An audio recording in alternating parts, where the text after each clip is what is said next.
Shalom, and welcome to another episode of Akis Rants. Now, in life, we all find ourselves in a lot of different positions. You have the rich man at the top, and then you have the poor man at the bottom. But oftentimes we wonder about the rich men at the top. Do many of them deserve their riches? And the poor man at the bottom, does he deserve to be in that state? Is there some inherent about their success or lack thereof that causes them to be in these positions? And that's where you have the question of meritocracy. Somebody like the rich man at the top, did he make his money because he deserved it? Because he inherently has certain aspects that allow him to make $1 million out of nothing, as certain people believe? And the person that's homeless, is he there because he doesn't want to get a job? Or are there certain factors at play that have caused him to be in that position? Now, I bring up this question because oftentimes if I were to ask somebody, just any random person, that kind of question, do the rich deserve to be rich or the poor deserve to be poor? Naturally, it's a very easy question to answer. It's no.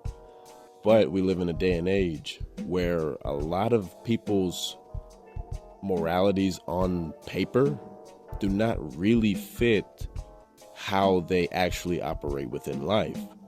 You will have somebody that believes that, okay, this CEO of whatever company got through swindling and psychopathy, even quoting research on how many CEOs and people at the top are psychopaths.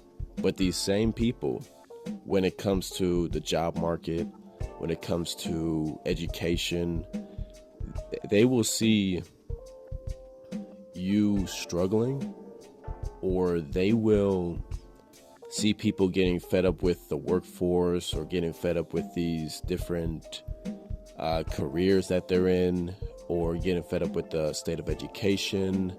And they will say, hey, you just need to work hard. And if you work hard, good things will come to you. Now, that's a very good example of what somebody says not matching up with their actions. And the reason why I bring this up is, well, there's many reasons, but first let's kind of explore the idea of meritocracy. Now, the concept of meritocracy is that people get what they deserve in life because of some inherent thing that they have done. Somebody basically working off of merits. We live in a merit-based society where if you work hard, you will get good things. And if you don't work hard, bad things will come. People get into the positions they are in because of their willingness to be ahead of others, either through force or education, all these different things. But we have to strip away this idea that we live in a meritocracy, that these different career paths or these different things that happen in life are based on merit, because it's not realistic. It's very idealistic. And when you push these kind of notions on people and they don't get certain results, it can drive people to a very dark state. I go to, like, for instance, go into like jujitsu or any kind of athletics field, even something as simple as working out. You have certain people that when there is something going on with somebody's mental health, or they have other obligations, or somebody's already spread thin as is, when somebody's not able to make it to a certain thing or not able to be as consistent, there's always this thing of excuses. Oh, well, that's just an excuse. Sometimes excuses are reality. But when you try to keep forcing things, you end up burnt out. And there are certain systems that work for and against people.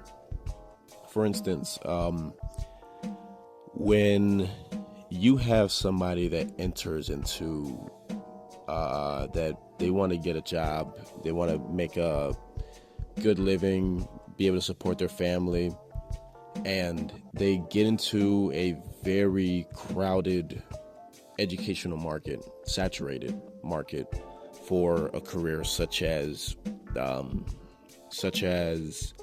human resources or whatever careers dealing with the social sciences.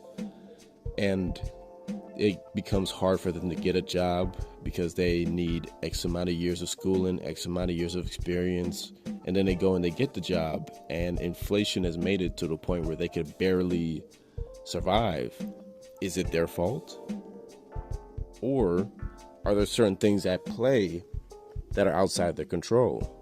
And if they point those things out, is it an excuse?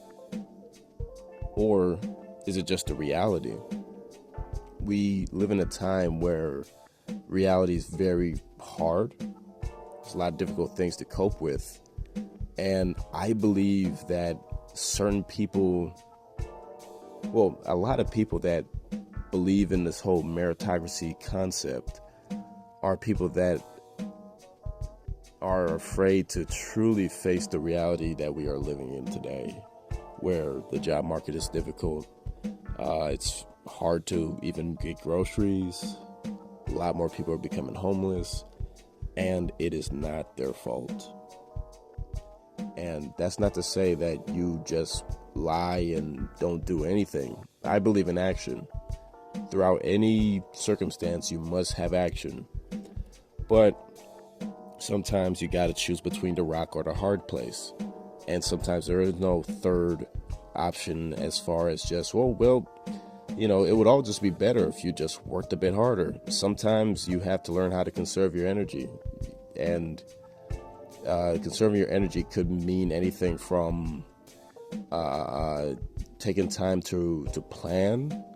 It could mean going and finding people that you're able to lean on, that you are able to lean on in certain hard times. There are various different things, but we live in such a burnout society nowadays. And I think that the idea of meritocracy is one of the most convenient ideas to be propagated in this capitalistic society, where you have the concept of the carrot and the stick. Now, the stick is very easily seen, not being able to pay your bills, being homeless, but we ignore this carrot that's dangled in front of our noses. Now, we'll never get the carrot. That's not how the whole carrot and the stick thing works. Now, you will get the stick. Oftentimes, you will get that stick. But it's a lot rarer for you to be able to taste that carrot. And that carrot is, if you work very hard, you will be in my position. What people don't realize is it's more of a thing of who you know than what you know. It's more of a thing of privilege than privilege or societal position than it is a thing of how hard somebody grinded to be in this position, how many weights they lifted, and how many books they read. There's a lot more things at play than those factors. And to tell somebody that is doing the best they can that they have to do more or they're not doing enough, it makes people turn into their own worst enemies. At the end of the day, we are all in a very similar position. We are all trying to get out of it. We're all trying to advance. So what's the silver lining in all this? The silver lining sometimes for certain people is the fact of accepting that there are things in this life that we cannot control. The financial situation you are born in, your race, how you look, your gender, sometimes even your mental state are things that we cannot control. And having empathy with the fact that there having empathy with people that struggle with certain things. Like, for instance, when I talk about people that struggle with drugs, crack being a very familiar one for many of us. Oftentimes, people don't understand the physiological changes that occurs with somebody that's a crack user. When I have had many different situations where I've had to explain to people explicitly what a crackhead is. And I don't mean it, I mean, we see crackheads all the time, but I mean in the sense of this person cannot control themselves. It's not a thing of they can just stop and put it down. It's not a thing of them being able to easily get help. There are many different factors that make it very hard for them to control themselves. Nearly impossible. It's to the point where it's nearly impossible. That's how strong that chemical is. And I explain it to people, and they will argue back and forth with me, and it's like, no, this isn't an argument. It's not. This is a physiological change that is just as real as water being wet or the air being made out of oxygen and other chemicals. It's just a fact. But it allows people to lack empathy because they are afraid of it. A lot of people are afraid, and that seeps into many things. Not just afraid of, the regular things, but just seeing somebody's unfortunate reality and that being them one day. That scares a lot of people, and that causes people to come up with certain lies like meritocracy in order to soothe themselves and to make themselves feel like they do have control over all these aspects in life. Now, that's not to say that you cannot advance, and that's actually the silver lining, is you have a certain responsibility to what you can control. The issue comes when you try to take responsibility for, well, not responsibility, but take fault for things that you cannot control, which is a lot in life. So we have to really keep in mind that I think it was a prayer, something along the lines of being able to, having the strength to deal with the things you can control, strength to accept the things that you can't, and the discernment to know which is which. And that's going to be it for today. Make sure you like, share, subscribe, and I'll catch you in the next one. Stay vigilant.